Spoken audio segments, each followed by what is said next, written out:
तो welcome to our channel शिक्षा दीक्षा Hindi classes.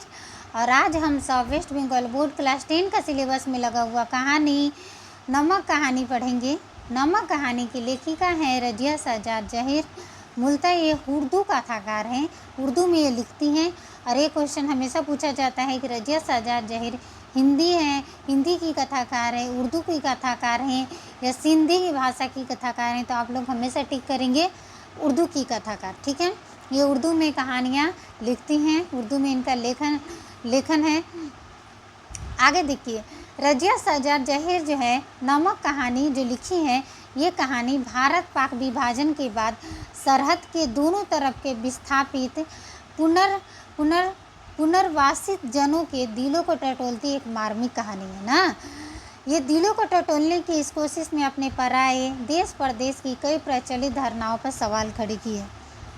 विस्थापित होकर आई सिख बीवी आज भी लाहौर को अपना वतन मानती हैं। वो आ गई हैं लेकिन लाहौर को अभी भी वतन मानती हैं।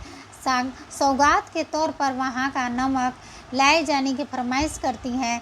एक अनचाही अप्रीतिकर बाहरी बाध्यता ने उन्हें अपने अपने जन्म स्थान से विस्थापित तो कर दिया है, पर वह उनके दिलों पर कब्जा नहीं कर पाई है। नमक जैसी छोटी सी चीज़ का सफ़र पहचान के इस हार्दिक पहलू को परत दर परत उघाड़ देता है। यह हार्दिक पहलू जब तक सरहद के आर पार जीवित है तब तक ये उम्मीद की जा सकती है कि राजनीतिक सरहदें एक दिन बेमानी हो जाएंगी ना। यह कहानी जो है पढ़ते हुए हमारे मन में सवाल उठता है कि क्या धर्म मजहब के आधार पर नई सरहदों के आर पार फेंक दिए गए लोगों की वह पीढ़ी जिनके दिलों में अपनी जन्मस्थली के प्रति गहरा लगाव है, ख़त्म हो जाने पर रफ्ता रफ्ता ठीक हो जाने की उम्मीद भी ख़त्म हो जाएगी? क्या नई पीढ़ी के आने पर यह उम्मीद या फिर बनी रहेगी?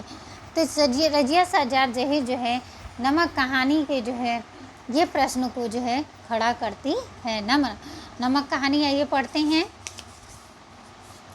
नमक जो है कहानी ना पढ़ते हैं आइए। उन सिख बीवी को देखकर साफिया हैरान रह गई थी ना, किस कदर वह उसकी माँ से मिलती थी। वही भारी भरकम जिस्म, छोटी छोटी चमकदार आँखें जिसमें नेकी मोहब्बत और रहमदिली की रोशनी जगमगाया करती थी ना।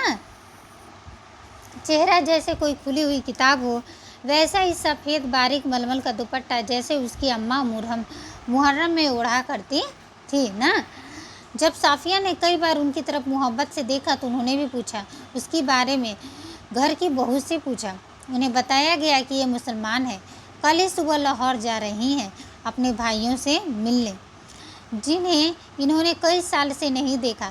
लाहौर का नाम सुनकर वे उठकर साफिया के पास आ बैठी और उसे बताने लगी कि उनका लाहौर कितना प्यारा शहर है, वहाँ के लोग कैसे खूबसूरत होते हैं, उम्दा खाने और नफीस कपड़ों के शौकीन, सैर सपाटे के रसिया, जिंदा दिली की तस्वीर ना।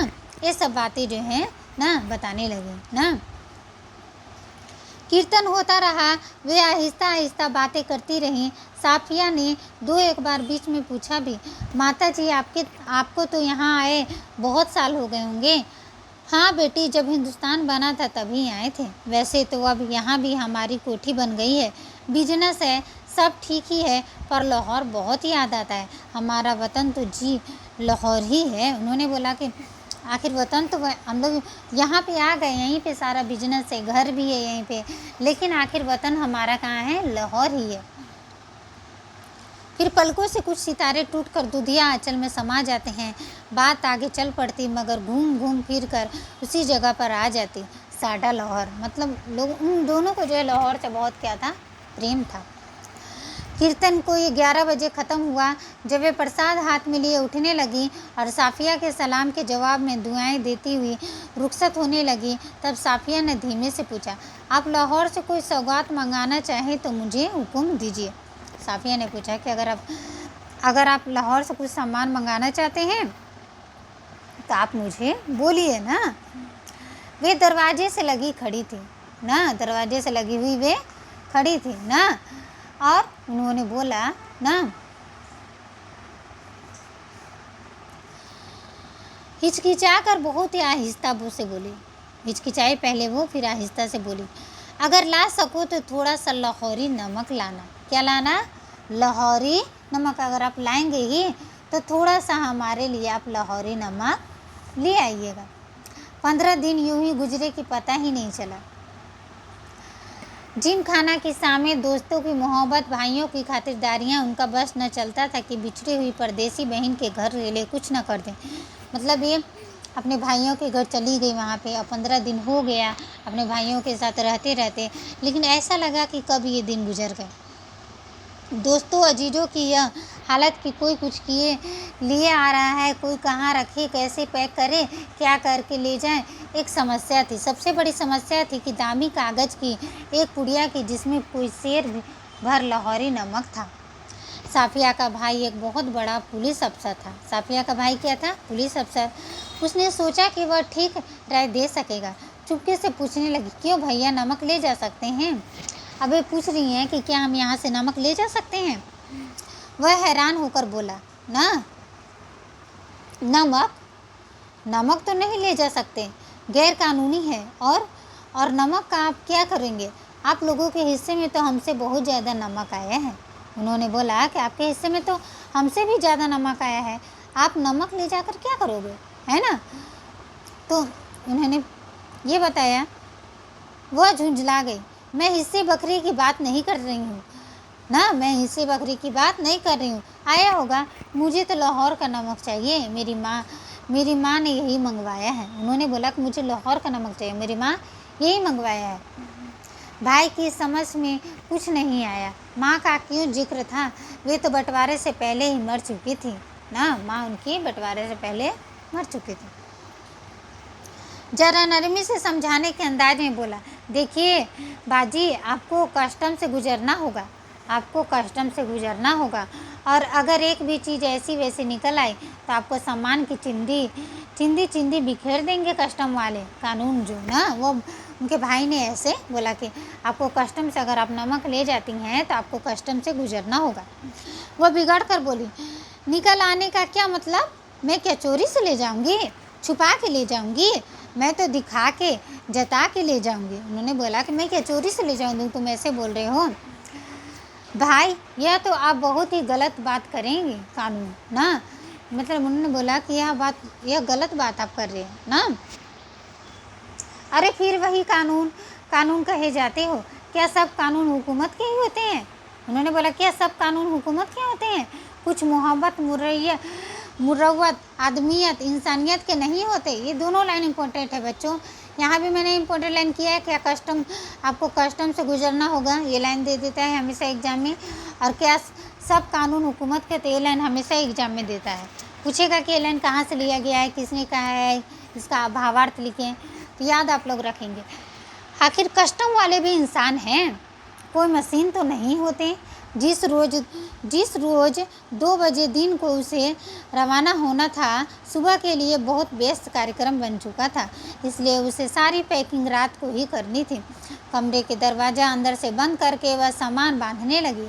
इधर उधर फैली हुई चीज़ें धीरे धीरे सिमट कर सूटकेस और बिस्तर बंद में चली गई। सिर्फ 2 चीज़ें रह गई ना। एक तो वह छोटी सी टोकरी जिसमें कीनू के एक दोस्त का तोहफा, संतरे और माल्टे को मिलाकर पैदा किया गया फल, और माल्टे की तरह जिसमें जो है क्या थे, जिसमें माल्टे की तरह रंगीन और मीठा ना, संतरे का तरह नाजुक, और दूसरी थी वह नमक की पुड़िया। दूसरी क्या थी? नमक की पुड़िया। अब तक साफिया का गुस्सा उतर चुका था। भावना के स्थान पर बुद्धि धीरे धीरे उस पर हावी हो रही थी। ये भी इम्पोर्टेंट है लाइन बच्चों, ये अंडरलाइन कर लीजिए आप लोग, ये एग्जाम में पूछ सकता है ये लाइन कहाँ से लिया गया है ना, कौन सा चैप्टर से है। नमक की पुड़िया ले तो जानी है, पर कैसे? अच्छा, अगर इसे हाथ में लें और कस्टम वाले के सामने सबसे पहले इसी को रख दें, लेकिन अगर कस्टम वाले ने जाने दिया तो मजबूरी है, छोड़ देंगे ना। लेकिन अगर कस्टम वाले ने न जाने दिया, बोल रहे हैं न जाने दिया, तो मजबूरी है, छोड़ देंगे। लेकिन फिर उस वायदे का क्या होगा जो हमने जो है अपनी माँ से किया था? हम अपने को सैयद कहते हैं, फिर वादा करके झुटलाने का क्या ना। उन्होंने जो वादा किया है कि मैं लाहौर से आपके लिए क्या लाऊंगा, नमक लेके आऊँगा, तो उस वादे का क्या होगा ना, वो सोच रही हैं। मैंने क्या, जान देकर भी वादा पूरा करना होगा, मगर कैसे। अच्छा, अगर इसे किनुओं के टोकरे में सबसे नीचे रख लिया जाए तो इतने किनुओं के ढेर में भला कौन इसे देखेगा। और अगर देख लिया, नहीं जी, फलों की टोकरियाँ तो आते वक्त भी किसी की नहीं देखी जा रही थी। उधर से केले, इधर से किनु, सभी ले जा रहे थे। यही ठीक है, फिर देखा जाएगा। उसने किनु कालीन पर उलट दिए, टोकरी खाली की और नमक की पुड़िया उठाकर टोकरी की तह में रख दी। एक बार झाँक कर उसने पुड़िया को देखा और उसे ऐसा महसूस हुआ मानो उसने अपने किसी प्यारे को कब्र की गहराई में उतार दिया हो। कुछ देर उकड़ू बैठी वह पुड़िया को ताकती रही और उन कहानियों को याद करती रही जिन्हें वह अपने बचपन में अम्मा से सुना करती थी, जिनमें शहजादा अपनी रान चीर कर हीरा छिपा लेता था और देवों, खौफनाक भूतों तथा राक्षसों के सामने से होता हुआ सरहद से गुजर जाता था। इस मायने में ऐसी कोई तरकीब नहीं हो सकती, वरना वो अपना दिल चीरकर मुझसे नमक छिपा लेती। उसने एक आह भरी, वो मन में सोच रही है कि काश ऐसा कुछ होता तो वह भी नमक को छुपा लेती ना। फिर वह किनुओं को जो एक करके टोकरी में रखने लगी, पुड़ियों के इधर उधर, आसपास और फिर ऊपर, यहाँ तक वह बिल्कुल छिप गए। आश्वस्त होकर उसने हाथ जोड़े, सूटकेस पलंग के नीचे खिसकाया, टोकरी उठाकर पलंग के सिरहाने रखी और उठकर दोहर ओढ़ ली ना। और उसने क्या किया, सारा सामान को पैकिंग करके और दोहर उसने ओढ़ ली। रात को तकरीबन 1:30 बजे थे। मार्च की सुहानी हवा खिड़की की जाली से आ रही थी। बाहर चांदनी साफ और ठंडी थी। खिड़की के करीब लगा चंपा का एक घना खत सामने की दीवार पर पत्तियों के अक्स लहका रहा था। कभी किसी तरफ दरख्त से किसी की दबी हुई खांसी की आहट, दूर से किसी कुत्ते की भौंकनी और रोने की आवाज़, चौकीदार की सीटी और फिर सन्नाटा। यह पाकिस्तान था। यहाँ उसके 3 सगे भाई थे, बेशुमार चाहने वाले दोस्त थे, बाप की कब्र थी, नन्हे नन्हे भतीजे भतीजियाँ थीं जो उससे बड़ी मासूमियत से पूछते, फूफी जान आप हिंदुस्तान में क्यों रहती हो, जहाँ हम लोग नहीं आ सकते। उन सबके और साफिया के बीच में एक सरहद थी और बहुत ही नोकदार लोहे की छड़ों का जंगला जो कस्टम कहलाता था ना। तो उसकी जो भतीजियाँ थी वो हमेशा उससे सवाल पूछती थी कि फूफी जान आप यहाँ क्यों नहीं रहती, आप इतना दूर क्यों रहती हो जहाँ हम नहीं आ सकते हैं, है ना। कल वह लाहौर चली जाएगी। कल वो कहाँ जाने वाली है, अपने वतन जाने वाली है, लाहौर जाने वाली है जहाँ वो रहती थी ना। हो सकता है साल भर बाद फिर आए, फिर से ना, साल भर बाद ना। कल वह लाहौर से चली जाएगी, हो सकता है साल भर बाद फिर आए। 1 साल से पहले तो वह आ भी नहीं सकती थी और यह भी हो सकता था कि अब कभी ना आ सके ना। उसकी आंखें आहिस्ता आहिस्ता बंद होने लगी थी। वो सब सोच रही हैं ऐसे सोए सोए लेटे लेटे। फिर उसे एक सफ़ेद दुपट्टे का दुधिया आंचल लहराता दिखाई देने लगा, जिस पर यहाँ वहाँ सितारे झिलमिला रहे थे। हमें वहाँ से आए तो बहुत दिन हो गए। यहाँ हमारी कोठी भी है, बिजनेस भी है, हम यहाँ बस भी गए हैं, पर हमारा वतन तो क्या है जी, लाहौर ही है। मतलब उनका मन कहाँ लग रहा है, लाहौर में ही ना। आज के लिए इतना ही बच्चों, नेक्स्ट वीडियो में फिर आगे इस कहानी को पढ़ेंगे। तब तक के लिए गुड बाय, थैंक यू बच्चों। और अगर ये वीडियो पसंद लगी हो, अच्छी लगी हो, तो आप मेरे चैनल को लाइक, शेयर और सब्सक्राइब अवश्य करें।